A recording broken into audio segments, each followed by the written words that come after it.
Nosotros vamos a seguir a nuestros panelistas, pero se acabó el café en esta temporada. Está muy caro. Se pasó.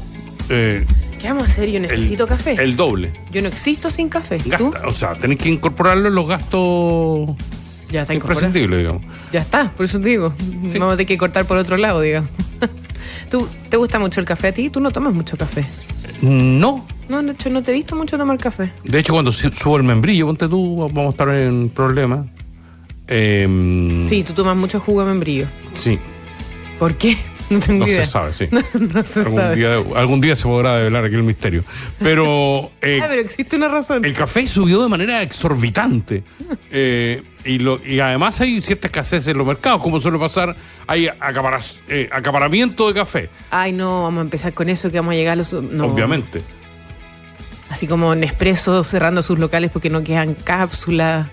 El pasillo de los cafés sin tarritos. No, esto pasa cuando todavía no se produce el impacto de precio, como suele operar el mercado, pero en la espera. Ya. Claro, hay gente que dice voy a comprar café antes que suba más todavía. Y eso significa que hay menos café del que había habitualmente. Claro. Bueno, saludo a todos los que necesitan café, como yo, me reconozco. Para funcionar amorosa, digamos. Como yo llego acá siempre muy amorosa contigo. Es por el café. Ya. O sea, ahora vas a estar en problemas, digamos. El debate de este año en ADN Radio va a ser con té matinal. ¿Té? El té está súper barato, sí. ¿Té? Pero un té rico, uno bueno, así como de esos con bergamota, un Earl Grey, o té Ceilán nomás. El té de la mesa familiar. La rendidora. Exactamente. Ya, muy bien. Para compartir, la bolsita compartida, eso es un clásico. Medidas urgentes. Como vamos a hablar profusamente de Milei en los próximos minutos, digamos una cosa. No hay plata. No hay plata.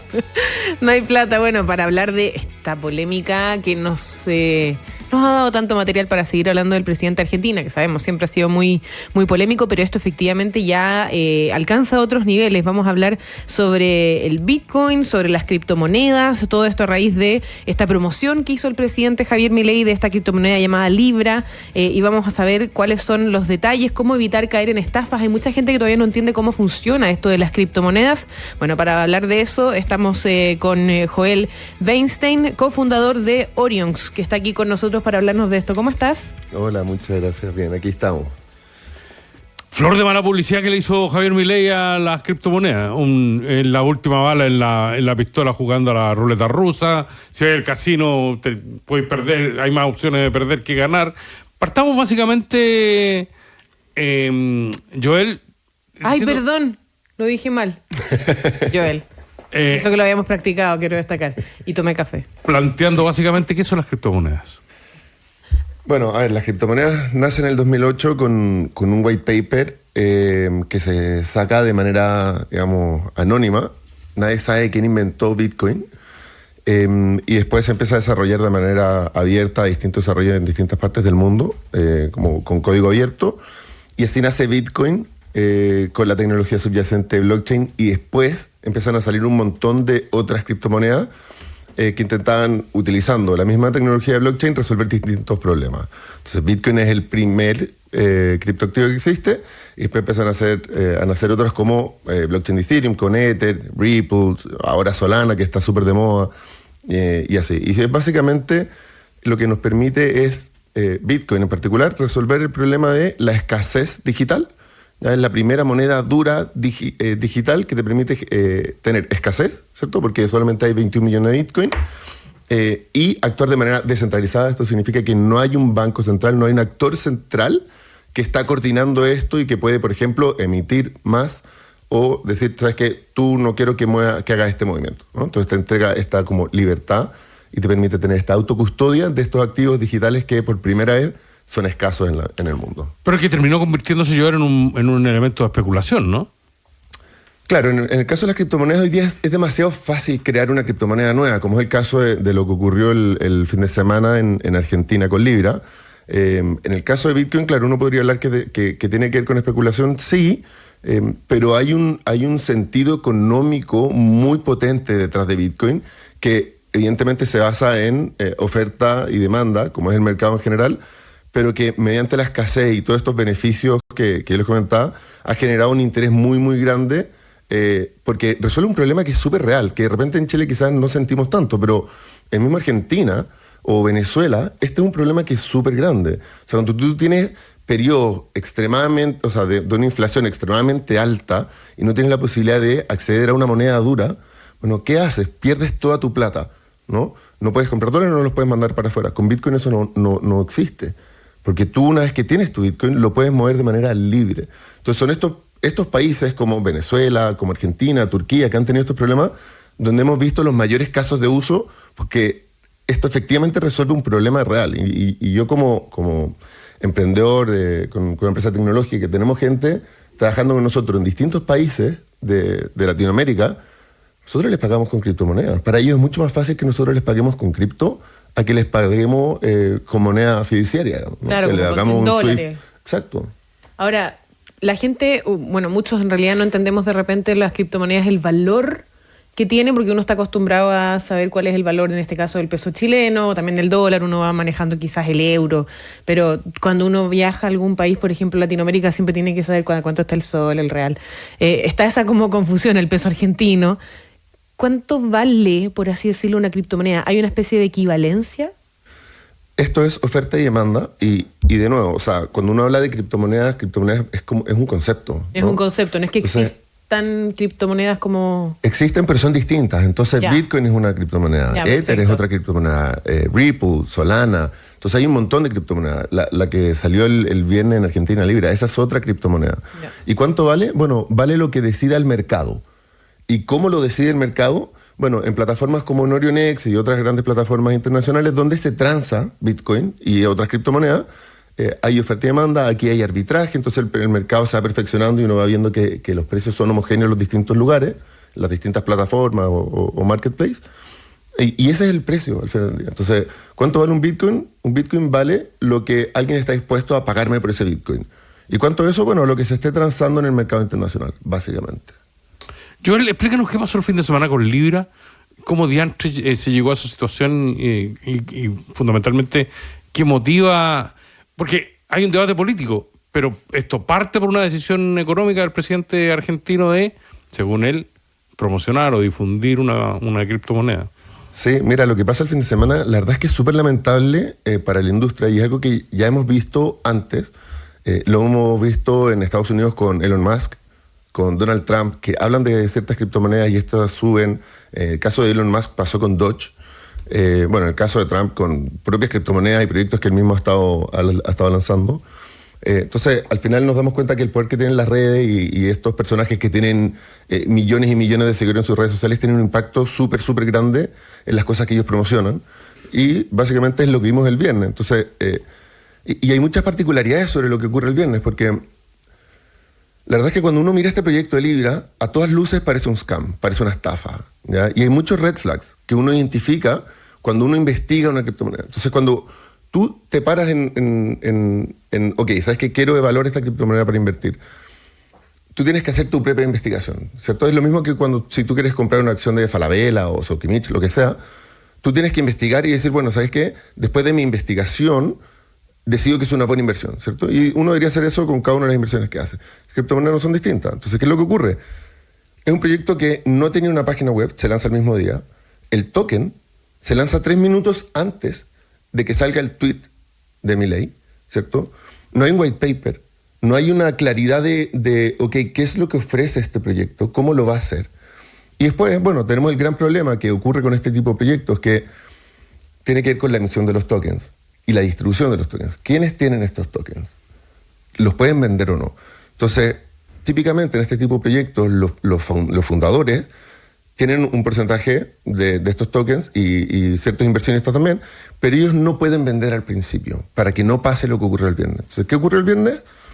Se lanza el token, a los 3 minutos sale el tweet de Milei, el precio obviamente se dispara, más de 40.000 inversionistas compran, el precio, la capitalización de mercado de Libra sube a $4.000 millones y 3 billeteras, solamente 3 billeteras, o sea, 3 actores, venden el 80% de los tokens que hay disponibles, venden $90 millones y el precio se desploma.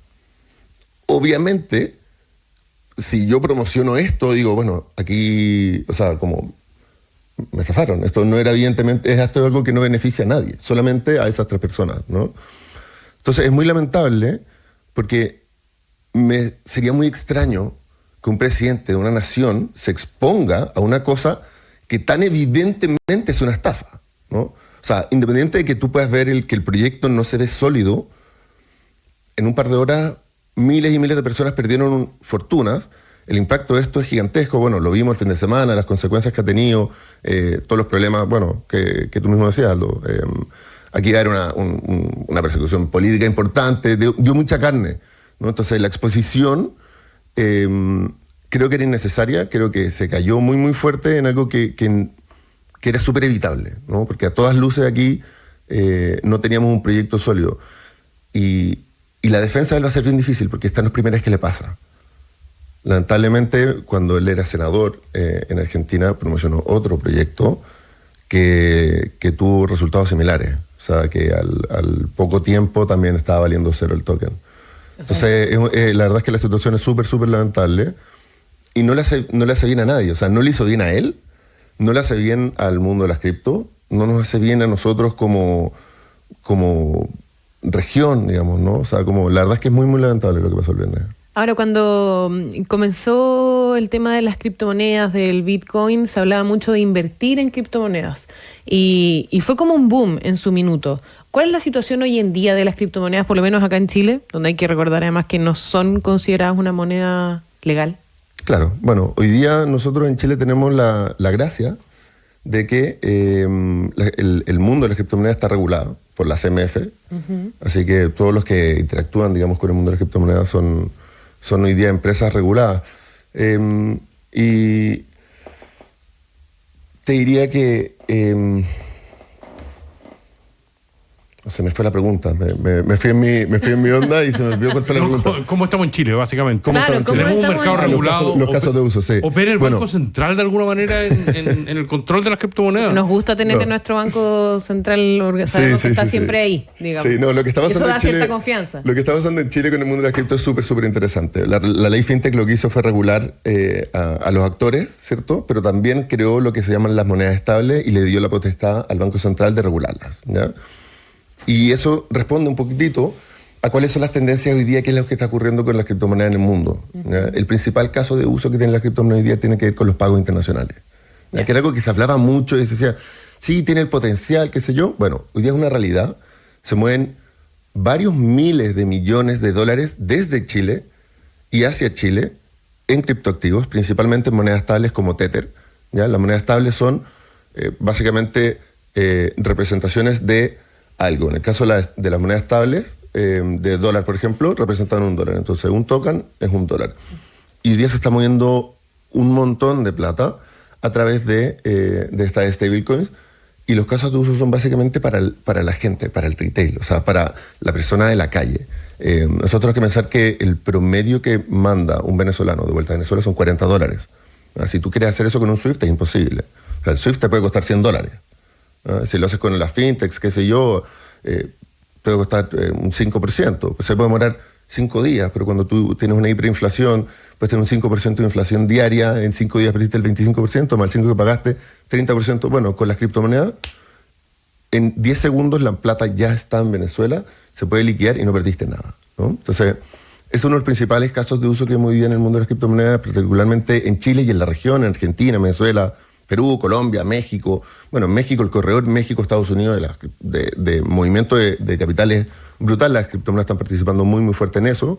Y evidentemente también hay un porcentaje importante que sí está acaparando cantidades de criptomonedas, particularmente Bitcoin, con esta lógica de que es el oro digital y que debería mantener y aumentar y conservar su valor en el tiempo. Claro. Y eso es lo que hace la gente cuando dice voy a invertir en bitcoins o en criptomonedas. Es eso. Es eso. Sí. Esa es la lógica de... Esperando que sea una inversión a futuro, digamos. Sí, absolutamente. Como quien compra una propiedad y dice, no, esto siempre me va a rentar, va a ir subiendo su valor. ¿Es como ese tipo de pensamiento? Sí. Y la verdad es que Bitcoin de alguna manera es como una solución a catástrofes, ¿no? ¿Qué pasa si el sistema monetario colapsa? Dice, bueno, pero ¿cómo va a pasar? Bueno, el año antepasado quebraron 3 bancos en Estados Unidos y tuvo que ir el gobierno a decir, ¿sabes que nosotros nos vamos a poner con las garantías que en verdad son $250.000 por cuenta, pusieron varios billones de dólares para que no colapsara el sistema, ¿no?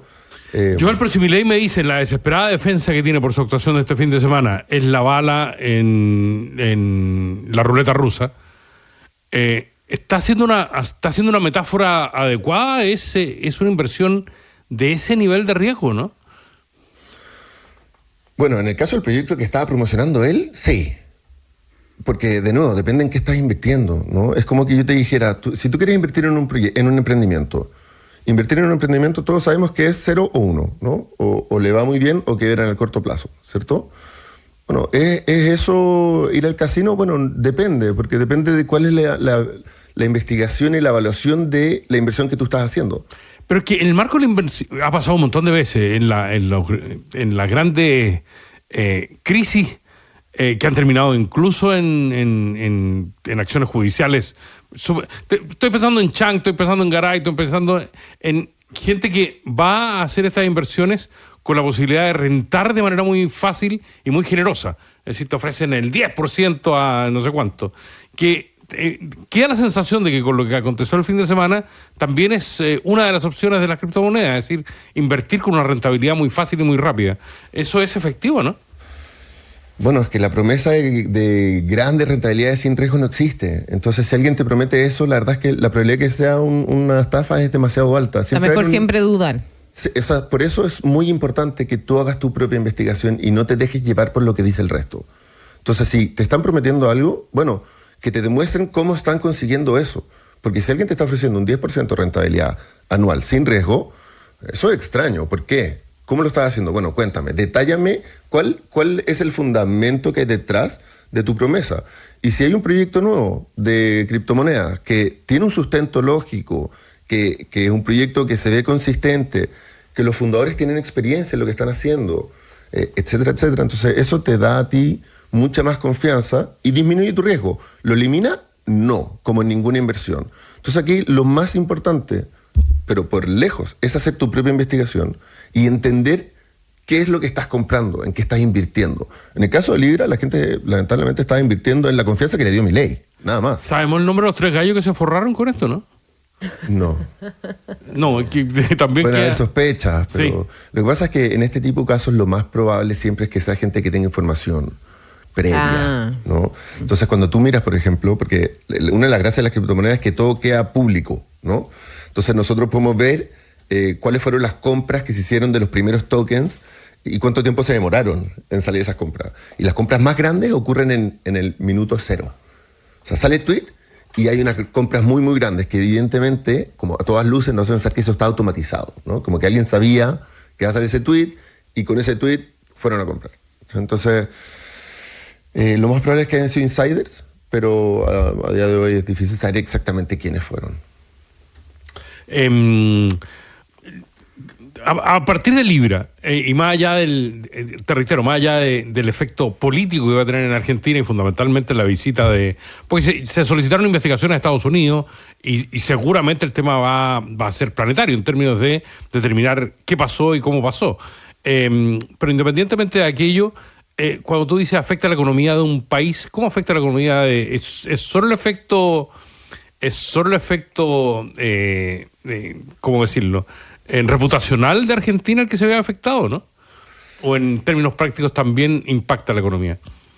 Yo te diría que es en varios sentidos que se impacta. Primero económico, porque un montón de gente perdió un montón de plata en confianza. ¿De cuánto estamos hablando las personas que más o menos más perdieron?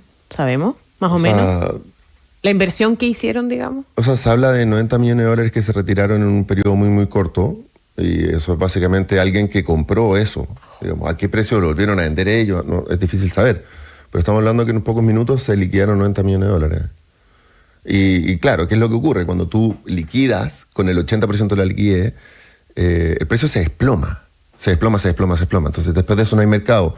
Si tú compraste a cierto precio, justo cuando está ocurriendo esto, lo vas a vender a nada. Entonces perdiste prácticamente toda tu plata. Claro. Y a quienes les interesa invertir o comprar, meterse, por así decirlo, en el mundo de las criptomonedas, ¿cuál es la recomendación para no caer justamente en estafas? ¿En qué, igual lo hemos conversado, pero en qué fijarse y por dónde ir?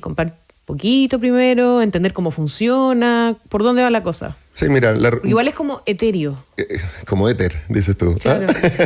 Como igual no es como que a mí me digan, ya, aquí está, este es el monto, no es el sistema usual al que uno está acostumbrado. Entonces igual eso de que sea nuevo puede ser complejo también de entender y ahí uno puede caer en estafas o en cosas que no son como las pintan, por así decirlo. Sí, pues mira, mi recomendación siempre es partir con muy poquitito de Bitcoin y vivir la experiencia de comprarlo y moverlo. Porque la verdad es que yo me acuerdo la primera vez, hace ya muchos años, que tuve un Bitcoin y se lo mandé a otra persona, te morís el miedo que me dio. Porque en el fondo es como que pasa un rato donde ese Bitcoin no está en ningún lado y no hay una entidad centralizada a la que yo después le pueda reclamar.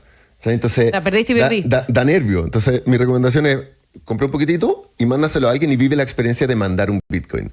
Y después de eso, bueno, si te interesa el mundo, parte por Bitcoin y sigue por las que están más consolidadas, pero la recomendación siempre es hacerlo a través de actores que te den confianza, como en Chile hoy día tenemos la regulación, empresas como la nuestra, Orionex, estamos en el proceso de regulación, nosotros ya hicimos la solicitud de autorización para operar de manera regulada, entonces utilizar ese tipo de actores, ¿cierto?, que tienen tiene alguien que lo está fiscalizando, da mucha más confianza. Claro. Partir por Bitcoin, partir por Ether y después empezar a hacer tu propia investigación y ver qué otro tipo de criptoactivos te interesan, porque puede que no te interesen tampoco. Ya, pero hay que meterle cabeza, digamos. Hay que meterle un poco de cabeza y si no tienes ganas de meterle cabeza, andate a la segura, parte por Bitcoin y Ether. Y poquito.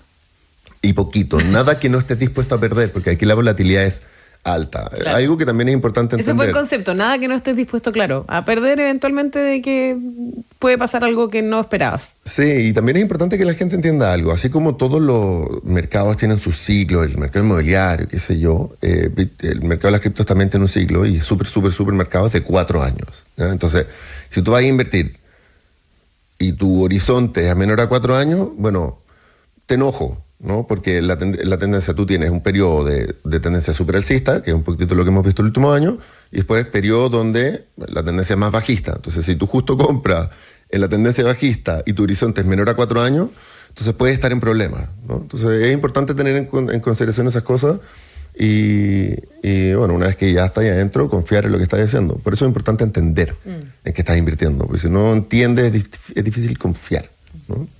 Joel Weinstein, muchas gracias por estar con nosotros y explicarnos lo que ha pasado y que está en el análisis de todo por los últimos días. Bueno, muchísimas gracias por la invitación. Muchas gracias. Quédate con Piedad Vergara y Aldo Schiapacase, aquí hasta las 11 en País ADN.